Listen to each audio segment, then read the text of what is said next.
నమస్కారం. News 9 bulletin కు స్వాగతం. ఈ రోజు వార్తల్లోని పురాతన బస్టాండ్ కు మళ్లీ పునర్వైభోగం. హైదరాబాద్ జిల్లా ఇచ్చోడ మండల కేంద్రంలోని బస్టాండ్ గత కొన్ని సంవత్సరాలుగా ప్రయాణికులు రాకపోకలు లేకపోవడంతో ప్రయాణ ప్రాంగణం మూలన పడింది. ఆదిలాబాద్ బైపాస్ నుంచి నిర్మల్ బైపాస్ వరకు రోడ్డు పనులు జరగడంతో ట్రాఫిక్ సమస్య ఎక్కువ కావడంతో అధికారులు పాత బస్టాండ్ లోని బస్సులు ఆపాలని, ప్రయాణికులు అక్కడ నుండి రాకపోకలు జరపాలని నిర్ణయించారు.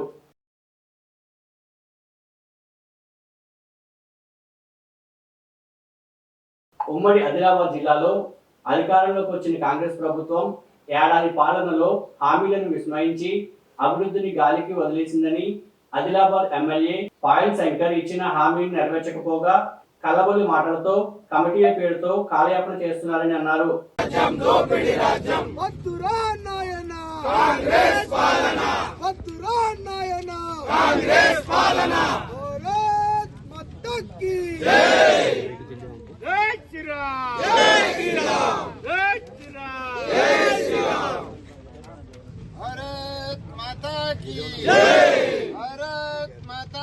పటాన్ చెరువు మండలం బుచ్చిగూడ గ్రామ పంచాయతీ పరిధిలో పటాన్ చెరువు నియోజకవర్గ కాటన్ శ్రీనివాసరావు గౌడ్ ఆధ్వర్యంలో నిర్వహించిన ప్రజాపాలన విజయోత్సవాలకు తెలంగాణ రాష్ట్ర ఫిషరీస్ సొసైటీ చైర్మన్ మెట్టు సాయి కుమార్ తో కలిసి పాల్గొన్నారు. ఈ సందర్భంగా ఇరువురిని కాంగ్రెస్ సీనియర్ నాయకుడు భుజంగం రెడ్డి కార్యకర్తలతో కలిసి ఘనంగా స్వాగతం పలుకుతూ ఆహ్వానించారు. సమావేశంలో మెట్టు సాయి కుమార్, నీలం మధు ముదిరాజ్, కాట శ్రీనివాసరావు గౌడ్ మాట్లాడుతూ గత ప్రభుత్వం 10 ఏళ్ల పాటు నిర్లక్ష్యం చేసిన అన్ని వర్గాలకు రేవంత్ రెడ్డి నాయకత్వంలోని కాంగ్రెస్ ప్రభుత్వం న్యాయం చేస్తుందన్నారు.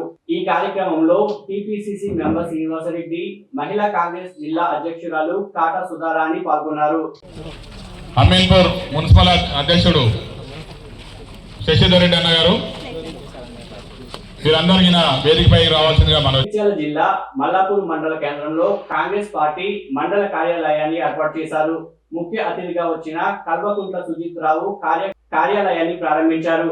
వీటితో పాటు మెట్పల్లి వ్యవసాయ మార్కెట్ కమిటీ చైర్మన్ కోన గోవర్ధన్, రాష్ట్ర కిసాన్ సెల్ రాష్ట్ర కోఆర్డినేటర్ వాటికి సత్యం, అలాగే మండల కాంగ్రెస్ పార్టీ నాయకులు, కార్యకర్తలు పాల్గొన్నారు. తెలంగాణలో గ్రూప్ 2 పరీక్షలకు సంబంధించిన వివరాలను టీజీపీఎస్సీ వెల్లడించింది. ఈ నెల 15, 16 తేదీల్లో గ్రూప్ 2 పరీక్షల నిర్వహణ ఏర్పాట్లు పూర్తవుతాయని ఓ ప్రకటనలో పేర్కొంది. అభ్యర్థులు రేపటి నుంచి టీజీపీఎస్సీ వెబ్సైట్ నుంచి హాల్ టికెట్లు డౌన్లోడ్ చేసుకోవచ్చని తెలిపింది. ఈసారి రాష్ట్ర వ్యాప్తంగా 1368 పరీక్షా కేంద్రాలను ఏర్పాటు చేసింది.